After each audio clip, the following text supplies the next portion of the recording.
परम पूज्य राधानाथ महाराज से परम पूज्य सच्चिदानंद महाराज ने पूछा कि कृष्ण भावनामृत को एक शब्द में आप व्याख्या किस प्रकार से करेंगे। तो इन्हें कहा एब्जॉर्प्शन। और वस्तुतः देखा जाए तो माया की चेतना को भी इसी शब्द से संबोधित किया जाएगा। अपने मन से, अपनी वाणी से और अपने कर्मों के द्वारा व्यक्ति माया की और माया के पदार्थों की सेवा करता रहता है। तो कृष्ण भावना का मतलब है अपने शरीर से, अपने मन से और अपनी वाणी से भगवान की सेवा में लगे रहना। बहुत सिंपल सी बात है, उसी में एब्जॉर्ब रहना।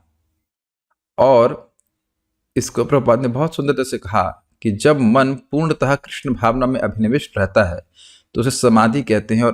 और जब ऐसी दिव्य चेतना में कोई भी कार्य किया जाता है तो उसे यज्ञ कहा जाता है। तो इसका मतलब क्या है? देखिए, हम मन में कुछ संकल्प लेके कोई कार्य करते हैं कि इससे ये होगा। तो भक्त का समाधि क्या रहती है कि भगवान को प्रसन्न करना है, मेरे अस्तित्व भगवान को प्रसन्न करने के लिए है।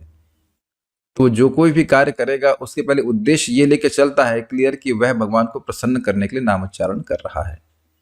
तो मैं नाम उच्चारण की बात कर रहा हूँ, बाकी आप कोई भी कार्य कर रहे हैं, चाहे भोजन बना रहे हैं, चाहे भगवान का मंदिर मार्जन कर रहे हैं, ये बात बहुत क्लियर होनी चाहिए। तब प्रश्न होगा कि इसका हमारे जप से क्या संबंध है। देखिए, नाम जप सर्वश्रेष्ठ यज्ञ है और यह नहीं भूलें कि आप इसे भगवान की सेवा के रूप में कर रहे हैं या भगवान को प्रसन्न करने के लिए कर रहे हैं। ये बिल्कुल भूलिए मत। बहुत लगेगा तो बहुत सिंपल सी बात है। हाँ, सिंपल सी बातें हम भूल जाते हैं। दूसरा जो हम सुन रहे थे, कर्म की वासना कर्मों से आती है और उससे बढ़ती भी है। यानी कि good chanting will lead to good chanting.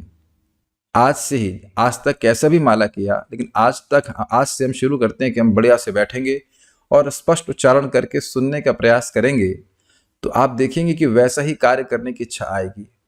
Prabhupada ji संबंध में कहते हैं कि भगवान देखते हैं कि भक्त का मन भले न लगा हो, लेकिन भगवान का भक्त, मेरा भक्त मेरी सेवा में लगा है। समझ में आया? कुछ अच्छे से करने का प्रयास जो है वह निरपराधिक जब होता है। प्रभुपाद जी कह रहे तो इस संघर्ष में एब्जॉर्ब हो। मेरी बात समझ में आई? भले ही मन ना लगे, लेकिन मन लगाने के प्रयास में जो एब्जॉर्प्शन है, जब निवेश भक्त का, इसको समाधि कहा जाएगा। ऐसा नहीं कि मन छोड़ करके जब कर रहे हैं।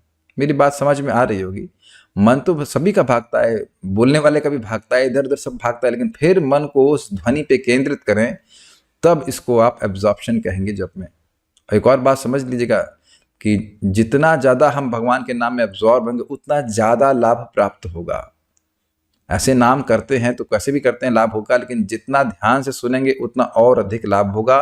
प्रैक्टिकल देख सकते हैं कि किसी ने कुछ गाली दी और हमने सुना, तब उसका ज़्यादा प्रभाव होता है। ठीक है? तो हम सभी लोग इस संघर्ष में एब्जॉर्ब हों, ये हमारी कृष्ण भावनामृत है। Hare Krishna. Thank you. Will chant now.